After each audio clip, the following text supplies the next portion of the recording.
E aonde está tendo tensão é no São Paulo, hein, gente? Porque o São Paulo vendeu mais uma joia da base e mais uma vez barato. E está revoltando a torcida. O São Paulo acertou a venda do atacante Henrique Carmo para o CSKA da Rússia por 6 milhões de euros, mais a possibilidade de 1 milhão de euros no caso de cumprimento de metas.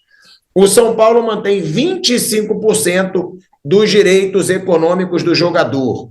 Henrique Carmo é de Cotia, né, da base do São Paulo, e tinha contrato até o fim de 2028.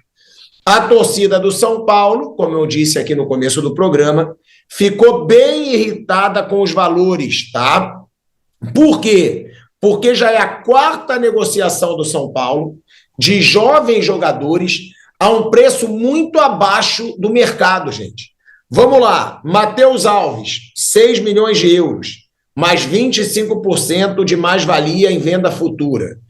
Lucas Ferreira, 10 milhões de euros fixados, mais 2 milhões de euros em variável.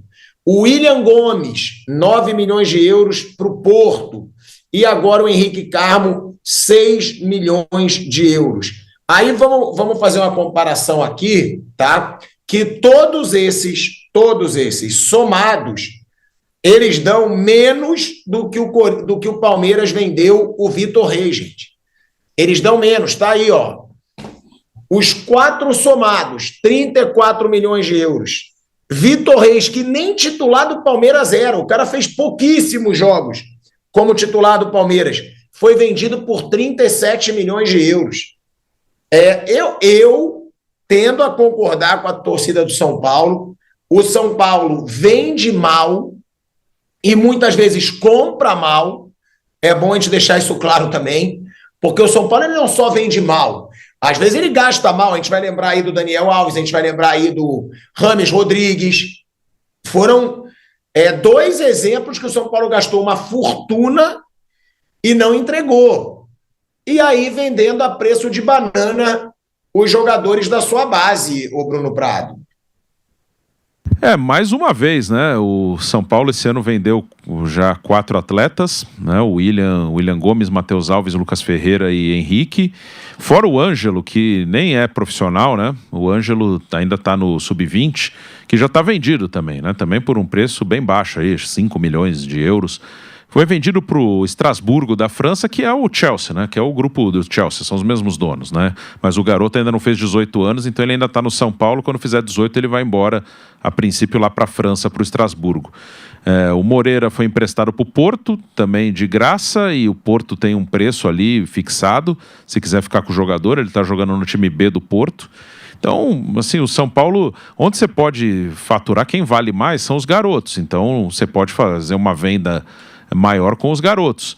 Mas o São Paulo está tendo que vender todo mundo por um preço baixo, juntando os 4 que foram vendidos, não dá um Vitor Reis, zagueiro do Palmeiras, né? Falar de Estevão e Endrick, então, aí é brincadeira, né?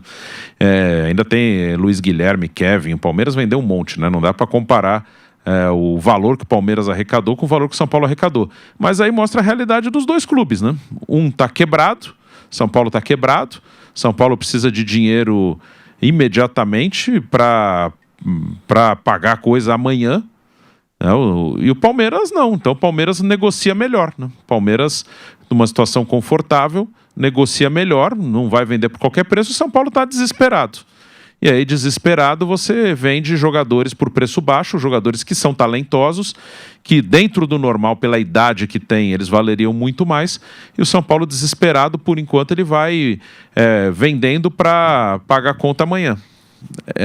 Tem um projeto aí de segurar as finanças para, quem sabe, nos próximos anos o time esteja melhor, mas, assim, eu prefiro esperar para ver o que vai ser.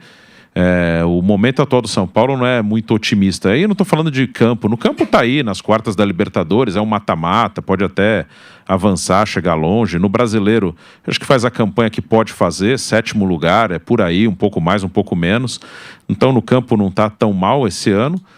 Mas, assim, o São Paulo, a médio prazo, vai estar podendo brigar com o Palmeiras, com o Flamengo. Falo até mais do Palmeiras, que o Palmeiras tem torcida mais ou menos do tamanho do São Paulo, é na mesma cidade. São Paulo poderia ser o que o Palmeiras é hoje. Eu não sou muito otimista com as pessoas que estão no clube, não falo só do presidente atual. Assim, eu não vejo nem no clube, vai ter eleição ano que vem, o Casares não pode disputar, né? Ele já tem 2 mandatos, mas eu não vejo ninguém no clube assim que, né, esse cara se entrar ele pode mudar o São Paulo. Eu digo que o São Paulo está no mesmo mandato desde o Juvenal, o 3º mandato do Juvenal. Aí teve o Aidar, teve o Leco e o Casares. Parece que assim não sai do lugar, é o dia da marmota, né? Aquele filme que o cara acorda no mesmo dia, né? O cara vai dormir, acorda, tá no mesmo dia de novo. O São Paulo tá rodando aí em círculos há mais de 10 anos. Eu, sinceramente, não sou muito otimista, não. Né? E vendendo muito barato, fica mais difícil de reequilibrar financeiramente, né, Mauro? Que é o grande objetivo que o São Paulo diz ter. Porque assinou até estatuto de que iria gastar menos, mas já está falando agora no Abubakar. Tá, o Marcos Leonardo teve até negócio de virar chacota, porque o São Paulo tentou ter o Marcos Leonardo por empréstimo sem pagar nada, e aí virou deboche dos árabes, né, do Al Hilal. Agora, quando você vende mal, eu acho que vender mal, Mauro, é tão ruim quanto comprar mal, né? Porque quando você compra mal, como eu falei aqui do Daniel Alves, do Rames Rodrigues, você tem um baita prejuízo. Mas você conseguiria recuperar um pouco desse prejuízo de compras ruins com vendas boas. Só que o São Paulo, às vezes, ele compra mal e está vendendo mal. Você acha que o torcedor tem motivo, Mauro, para essa crítica? Realmente o São Paulo está vendendo jogadores importantes da base por valores muito abaixo do mercado? Ou não é justificável porque precisa de dinheiro e tem que ter o caixa entrando? Assim, primeiro, eu acho difícil avaliar se o atleta que está sendo vendido vale muito mais do que isso, na realidade do mercado, né? Não sei, ele está indo para a Rússia, né? Não tem muitas participações assim. O caso do Vitor Reis é um caso muito atípico. Aquelas coisas guardiolescas lá, os caras cismaram e vieram, e aí o que acontece? O Palmeiras tem condições de falar, isso aqui eu não quero, eu quero mais, esticar a corda e perceber que determinado clube está muito interessado no jogador dele. Ele tem como fazer isso. Se ele não fizer a venda, tudo bem, ele vai pagar os salários normalmente, vai seguir a vida dele normal. Não fez a venda, paciência, seguimos. O São Paulo não, quando aparece a oportunidade de entrar um Caraminguá para poder acertar minimamente ali as contas mais imediatas, ele tem que vender. Então ele não tem poder de negociação. É o que acontece. Mas o mesmo torcedor que reclama disso queria o Caio Jorge. Muitos estavam na rede social falando, não, se você trouxer o Caio Jorge, ele é caro, não, mas... Marcos Leonardo. Perdão, Marcos Leonardo. É que eu sempre confundo. É tanto jogador do Santos, né? Santos faz atacante para os outros. O Roberto. Enfim, queria o Marcos Leonardo. E tinha gente que defendia, não, ele é caro, mas vai valer a pena. Se passar pela LDU, a premiação já cobra o salário. Cara, não dá para ser assim. Não dá para ser assim. Então, se o São Paulo até hoje... Ele não... Na verdade, o São Paulo não faz aquilo que seria necessário para que ele realmente se recuperasse financeiramente. Porque é o remédio amargo. Você vai ter que trabalhar com um orçamento mais curto, jogadores mais modestos, eventualmente vai correr riscos até de rebaixamento, mas não tem outro jeito. Você vai ter que trabalhar com um time que tem Oscar, Lucas, Caleri, são jogadores caros, não são baratos. Você tinha só o Caleri, tudo bem, era uma exceção, e era tratado assim. Não, o jogador mais caro, mas é um ídolo, a gente faz um esforço para ter. Aí veio o Rames Rodrigues, Lucas, Oscar. A Arboleda não é barato. Renovou o contrato. Então, o seu elenco é caro para um clube que deve quase 1 bilhão. Então, você não consegue, você tem uma folha de pagamento alta, você ainda quer trazer mais jogadores e não vai sair do lugar. Fica enxugando gelo. Pode conseguir algum resultado, mas resultados pequenos dentro da realidade do clube. Tem um superávit de 4 milhões. Hoje saiu essa história. Quando uma coisa positiva eles falam, né? Mas o que são 4 milhões se a dívida beira 1 bilhão? É pouco. Né? É pouco. E isso conseguido com venda de jogadores. Aí tem 2 aspectos. Um é até que ponto o jogador vale muito mais do que isso, tá? Não sei se vale tanto assim, nesse momento, tá? E a outra é que o São Paulo precisa de dinheiro. Foi igual a venda do Luiz Henrique pelo Fluminense para o Betis lá atrás, do Luiz Henrique da seleção. A torcida do Fluminense protestou. Por quê? Porque foi barato, foram 9 milhões. Ele valia mais. Se ele fosse do Palmeiras ou do Flamengo, esses 2 clubes poderiam falar para o Betis, 9 milhões não vai levar. endurecer, e o Betis, se tivesse realmente decidido, ele ia pagar 13, 14, 15, sei lá quanto. Ou algum outro clube pagaria. Ficaria mais tempo com o jogador, utilizaria e venderia melhor. O São Paulo não consegue fazer isso, porque ele está sempre precisando muito do dinheiro. Então ele não vende tão bem. Mas tudo está dentro. Isso é efeito colateral do problema financeiro. E essa gestão, ela não está seguindo aquilo que ela mesma anunciou lá atrás, que era uma política de austeridade, de trabalhar com orçamento mais baixo, de arrumar a casa. Não é o que está acontecendo. Que dispensou 18 jogadores, mas contratou uns 8, 9 já esse ano. Então não saiu do lugar. Mas fora não sei quantos. Mas você tem o Oscar. Mas o patrocinador paga metade do salário, mas o salário dele é alto. Então você está onerando também o clube. Não tem jeito. O São Paulo não vai sair do lugar desse jeito. Não vai conseguir encontrar um caminho. E outra coisa, é um clube dos mais fechados do país. Você não consegue lançar, por exemplo, no Flamengo, quando houve a grande mudança, um grupo de pessoas lançou um candidato, que nem era o Eduardo Bandeira de Mello, era o Valim Vasconcelos, teve um problema lá que impugnaram a candidatura dele, então entrou o Eduardo Bandeira de Mello, 20 e poucos dias antes do pleito. As pessoas votaram, não no Eduardo Bandeira de Mello, votaram assim, num grupo de pessoas que se propuseram a assumir o clube, gente que não tinha histórico como dirigente, mas caras bem-sucedidos aí nas suas áreas de atividade, alguns caras bem conhecidos, né? E esses caras assumiram o clube e viraram de cabeça para baixo. Com todos esses problemas financeiros enormes. Time mais barato, o jogador fazia sucesso, estava emprestado, não tinha como comprar, ia embora, devolveu o Wagner Love, que era o mais importante jogador do elenco, tudo isso passou. Recuperar a credibilidade do mercado, procurar os credores, olha, ao invés de pagar o Wagner Love, eu quero pagar você. Eu te devo tanto, vamos negociar isso aqui? Tá, negocia, vai eliminando dívida, fazendo acordos no Ministério do Trabalho, entrando para o ato trabalhista, que é uma espécie de uma conta jurídica que você faz uma contribuição mensal, fica ali aquele dinheiro guardado. Aí quando alguém faz um acordo ou ganha na justiça, já tem aquela reserva, paga o cara. O Flamengo chegou um momento que ele saiu do ato trabalhista porque ele tinha centenas de ações na Justiça do Trabalho contra si e de repente tinha pouquíssimas. Então não precisava mais disso. Então você vai recuperando credibilidade, mostrando para o mercado, olha, agora mudou, quem está aqui está organizando a casa. O São Paulo não fez isso. O São Paulo não fez isso. O São Paulo não tem o mecenas. Agora, você consegue lançar uma candidatura? No São Paulo não consegue, por isso são sempre os mesmos que ficam. Então, era o Juvenal apoiou o Aidar. Aí o Aidar foi eleito. Aí depois vem o Leco, que também era do grupo. Ele era diretor de futebol quando o Juvenal era presidente. Aí o Leco fica na presidência. Não foi feito nenhum movimento para equacionar as questões financeiras do São Paulo. Aí entra o Casares, também do grupo, que era diretor de marketing quando o Juvenal era presidente e o São Paulo foi tricampeão brasileiro, campeão da Libertadores do Mundial. E foi vice do Aidar. Ou seja, é sempre o mesmo grupo. Aí você pega o Corinthians, o mesmo grupo ficou no poder desde o rebaixamento, né, até a entrada de Augusto Melo. O grupo que estava no poder esse tempo todo foi tirado do poder no voto no Corinthians. No São Paulo não vai acontecer isso. Você tem lá metade do Conselho Deliberativo, com os caras que têm direito a voto, são membros natos, né, que só sai dali se morrer. São vitalícios. São vitalícios, isso. A palavra é essa. Só se morrer. Quando estiver vivo, o capaz está com 100 anos, ele está lá. Ele tem poder no clube. É você ter que eleger praticamente a totalidade dos não vitalícios para você poder equilibrar uma disputa.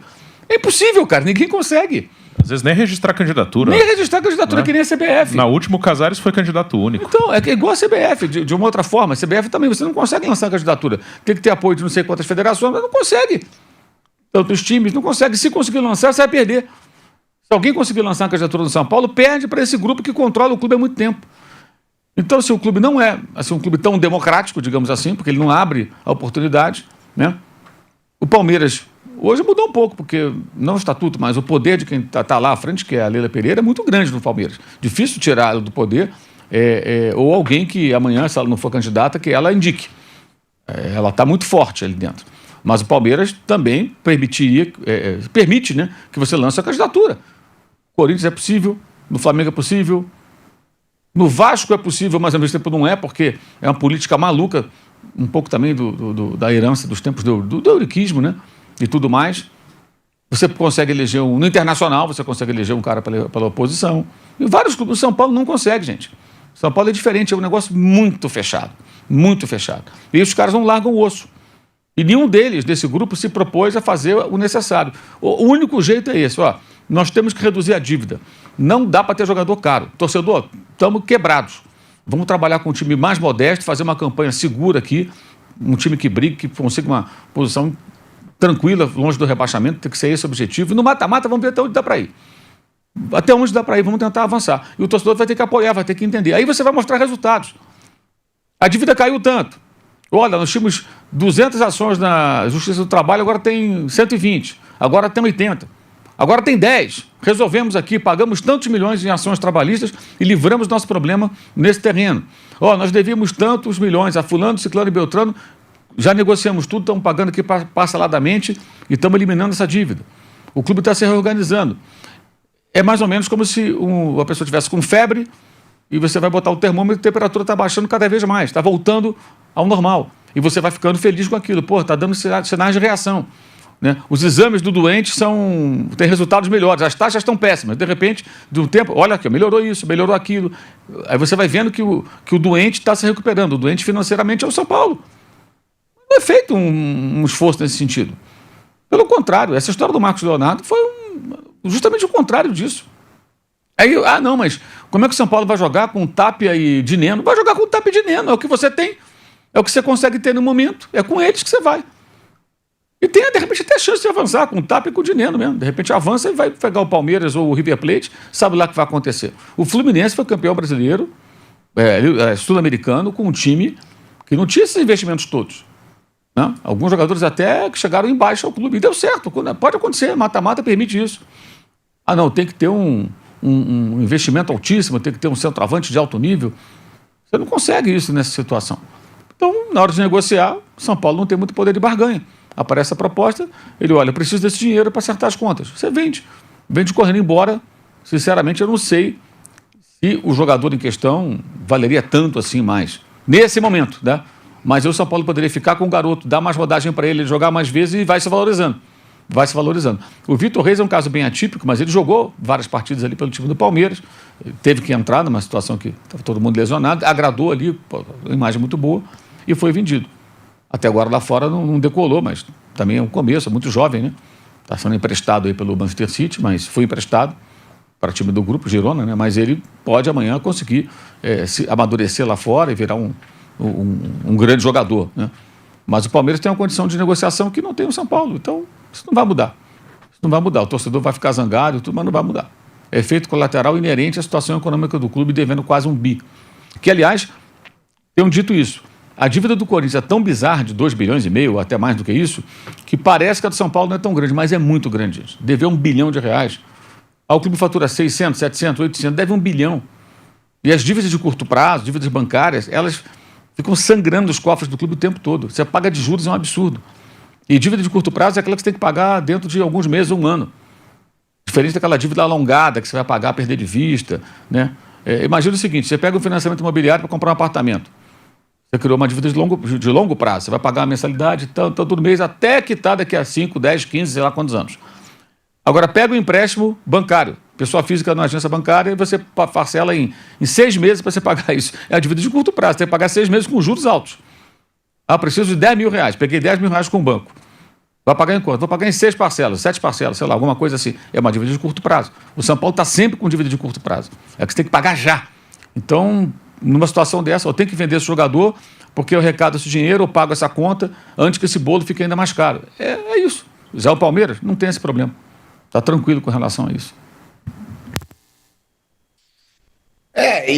Bruno, só para, em cima desse debate, qual que você acha que foi mais mal vendido? Qual que poderia o São Paulo ter feito mais caixa, na sua opinião, e vendeu por valores? Porque foi o que o Mauro disse. Também não sabe se venderia por tanto mais, tão mais dinheiro assim. Mas teve algum desses que você falou, não, esse dava para ganhar bem mais dinheiro? Então, se segurasse um pouquinho, talvez o William Gomes e o Lucas Ferreira, acho que são jogadores com um potencial grande. O William tá jogando agora no Porto, né? E é uma posição que é valorizada, né? De ponta. O Henrique também é ponta, assim, ponta, driblador. Então, se o São Paulo não tivesse tão desesperado, ele poderia fazer um pouco mais de dinheiro. O Lucas Ferreira é mais de força, o William é mais habilidoso. Acho que o William talvez seja o de maior potencial desses garotos que saíram do São Paulo nesse ano por menos, todos eles por menos de 10 milhões de euros. Porque o São Paulo está levantando o nome agora do Abubakar, velho Vamp. Atacante camaronês, depois de não ter dado certo o Marcos Leonardo, Agora, é uma boa contratação, Vamp. A gente já teve aí Daniel Alves, Rames Rodrigues, que foram contratados muito por nome e não deram certo, né, nesse São Paulo. E o Abubakar, que está livre no mercado, Vamp? Não sei como está a situação dele, né? Eu sei que eu também li que o São Paulo está interessado, ele jogou a Copa, fez até gol contra o Brasil. Né? Eu não sei. Vi também que há interesse de outros clubes, a gente não sabe se é coisa de empresário ou não, que é outros clubes também interessados nele. Mas a gente sabe que a situação financeira do São Paulo, como todo mundo estava falando aqui no programa, não é das melhores, né? E aí vai ter que buscar esse mercado aí de alternativo, não de grandes jogadores. Os grandes jogadores estão tudo empregados, tudo bem, todo mundo bem tranquilo. E aí vai ficar vendo quem está livre, que não está empregado, porque fechou a janela, né?